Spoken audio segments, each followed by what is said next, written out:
عاداتنا وتقاليدنا ما تسمح لنا الامور هذه. صح صادق ابو راكان، وانا اشكرك على الاتصال، لكن ترى كل الدول الحين قاعد يصير فيها هذا الشيء للاسف. دول عربيه ودول اسلاميه يفترض ان الاصل الحجاب الشرعي، حتى لو الوحده مو محجبه على الاقل تلبس شيء محتشم. بعضهم قله حياه، طالع ملابس نوم تقريبا نفس ملابس النوم شفافه. عيب عيب، يعني حتى في اوروبا احيانا ما نشوف هذه المناظر، كانها من صبغ وجهها ومن تعريها ومن شفافيه ملابسها كانها تقول حق العالم كله هيت لكم. عيب. لكن بعض الناس حتى العيب ما يفهمه. هذا اللي ما يفهم العيب يبي له رقابه من المجمعات التجاريه مشكوره، تحط لها بعض الموظفين اللي تعالي رجاء تلبسين لبس محترم، ولا ترى ما يتشرف المجمع تدخلين فيه انت وامثالك. اذا كانت عندنا غيره على بناتنا وعلى ديرتنا يا جماعه والله ما نسمح لهذه الاشكال.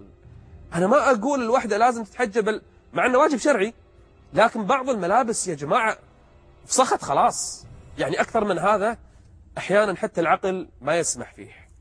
كان ودنا نكمل في موضوع وهو موضوع المعاكسات، وانا ارجو من وزاره الداخليه مثل ما اتصلوا متفاعلين، ارجو انهم يشدون مره ثانيه قبضتهم على هؤلاء المتحرشين والمتحرشات ببعضهم البعض. ارجو انهم يشدون حيلهم، ورجالهم مباحثهم كثيرين الحمد لله فيهم خير.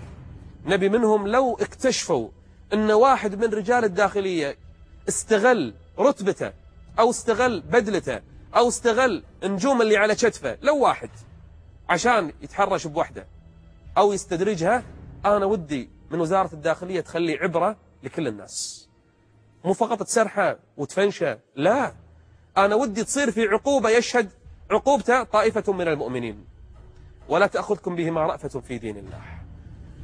اليوم راح يكون موضوع حلقتنا عن الزار، ما يحدث داخل حفلات الزار، وراح نقسم الزار علشان لا احد يزعل يقول قاعد تعمم. لا، ما راح نعمم، مو كل زار نفس الثاني، راح نبين اقسام الزار وشنو يصير داخل الزار وحقيقه وجود الجن داخل هذه الاحتفالات. شو اللي يصير؟ شنو علاقه الجن بالانس؟ شنو تعامل الجن بالانس في هذه الحفلات؟ راح تشوفونه بصور حقيقيه. يمكن شوشنا على البعض احتراما لأهل هذه التقارير، لكن خلكم ويانا في حلقة مثيرة عن الزار، لكن بعد الفاصل.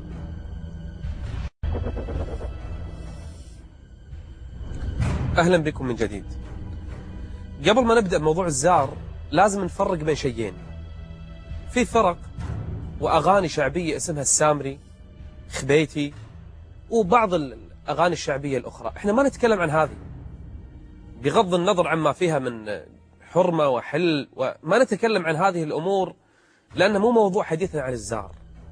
لما نتكلم عن الزار أحيانا يكون بعض السامري مرتبط بالزار، وفي كثير من الأحيان السامري ما له علاقة بالزار، ولا الخبيت له علاقة بالزار، ولا العرضة اللي قاعدة تصير، ولا الأغاني الشعبية بغض النظر عما فيها من حل وحرمة. لكننا نتكلم عن موضوع الزار لما فيه من خطورة. في دائرة المعارف الإسلامية، وللعلم في دائرة المعارف الإسلامية هذا الموضوع، موضوع الزار، يعرف في هذه الموسوعة تدرون بشنو؟ الزار أصله من كلمة جار، DJAR. شنو هذا؟ هذا إله كان يعبد عند بعض القبائل الوثنية في أفريقيا في بعض القرون السابقة. هذا الإله كان يعبد في قبائل أفريقية، وانتقلت هذه العادة إلى أوروبا، إلى بعض البلاد العربية، وتحرف الاسم من جار إلى زار، تغير من جار إلى زار. وصارت هذه الرقصات اللي كانت موجودة في بعض القبائل الأفريقية الوثنية، وهو إله يسمى إله عند قبيلة اسمها الكوشيين، موجود هذا في الكتب وموجود بالأساطير ومعروف في بعض الموسوعات العلمية أصل الزار شنو. لكن انتقل إلى بعض البلاد العربية وأدخلوه في بعض الحفلات ودمجوه ببعض الأغاني الشعبية وأطلقوا عليه الزار. هو إله، وفي بعض الكتب تذكر في بعض الأساطير أن هذه روح شريرة، يعني نوع من أنواع الجن عندهم، اسمه الزار، وارتبط ببعض الأغاني الشعبية. إلى الآن أوروبا وأمريكا بعض المدن في بعض الأقسام الديانة المسيحية في عندهم هذه الأمور، ونفس الرقصات الهستيرية اللي تصير عند الزار اللي يسمونه الزيران أو غيره، نفس الرقصات موجودة عند الغرب اليوم. بس شو يقولون؟ ما يقولون الروح الشريرة، يقولون هذا يرتبط بالأرواح العلوية. فجأة في بعض التراتيل والترانيم المعينة يصيح، يهستر، يطيح على الأرض، يزبد، نفس اللي يصير عندنا ترى يصير عندهم. وهذا كله أصلا من عبادة وثنية. إله اسمه جار عند الكوشيين، الآن صارت عادة عند بعض الشباب. إحنا ما قاعدين نتكلم عن بعض الفرق الشعبية. بعض الفرق الشعبية بغض النظر عما فيها من محرمات ما لها علاقة بالزار، لكن نتكلم عن بعض ما يحدث في حفلات الزار.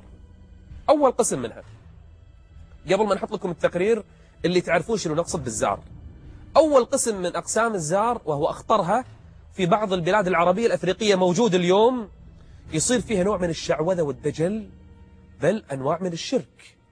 واحد ملبوس بجن يسوون له حفلة، بعض الدقات الخاصة، كل بلد لها أغاني معروفة، والجن يستمتعون بهذه الأغاني، ويبون هذا الشخص بالنص يرقص رقصات عادية، رقصات تزيد حركاته تزيد لين يستنزل ويطيح. بعض الحفلات الزار يذبح لهذا الجن ذبيحة عبادة وتقربا لهذا الجن عشان ما يؤذي صاحبه، ومن ذبح لغير الله فقد أشرك. وبعض هذه الحفلات يصير فيها استغاثة بالجني. الجني لما يطيح هذا الشخص، وراح نتكلم لكم عن الشخص اللي يستنزل يسمونه منزار عند العامة. المنزار هذا شنو يصير فيه وشنو أحواله؟ قبل ما نكمل وياكم ونفصل لكم في أقسام الزار، لأن مو كل الزار شعوذة وشرك، بعض الزار متعة واستمتاع، بعضها تقليد، بعضها تقمص. بعض الناس ما في زار لكن يقلد المنزار، يقلد اللي فيه جني من باب التمثيل والمتعة، وبعضهم تكسبا للأموال. وكل هذا راح نذكره، وش قاعد يصير في بلاد خليجية للأسف، وش قاعد يصير في بلاد عربية. راح نتكلم اليوم عن حفلات الزار. قبل ما ندخل بالتفصيل شوفوا هذا التقرير التعريفي عن الزار وما يحصل فيه، وبعدين راح نكمل، وعندنا تقرير ثاني راح يكون في السيجمنت الثالث. كونوا ويانا بعد التقرير.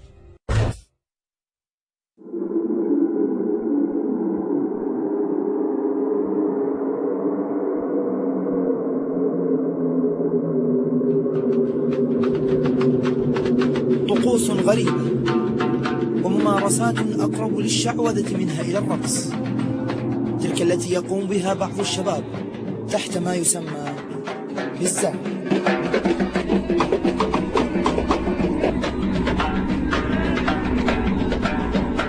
تبدأ عادة طقوس الزار في جنح الظلام، مظهرين الفرح والسرور، حيث تقرع الطبول وتضرب الدفوف وتتمايل على نغماتها الأجسام.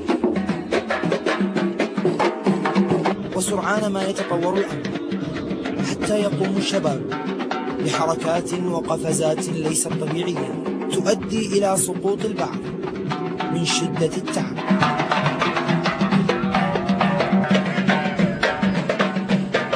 إلا أن هذا السقوط مشجعا لغيره أن يقوم بجهد أكبر حتى يسقطوا واحدا تلو الآخر.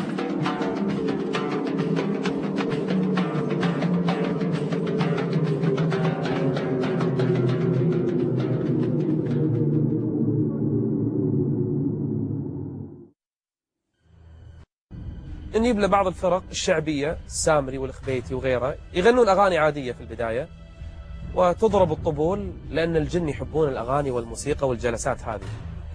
ويذهب بعض الشباب وناسة ما يدرون، جايين وناسة ونطالع حفلة وأغاني ورقص غريب يضحك، يستانسون.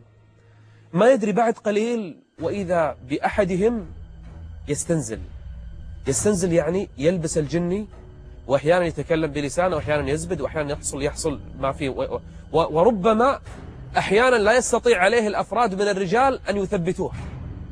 طبعا بعدين يهدونه، وراح نذكر بالتفصيل شنو يصير فيه. هذه حفلة تقام أحيانا بعد العروس، أحيانا بعد المآتم، أو عفوا بعد التمائم، وأحيانا تصير حفلة خاصة ما لها علاقة لا بعرس ولا بتمائم ولا بغيره، يسوونها في البر، في مخيمات، يسوونها في بعض الأماكن المغلقة والخاصة، ويجتمع المئات فيها وفرقة عادية، وتبدأ الأغاني والأغاني إلى منتصف الليل.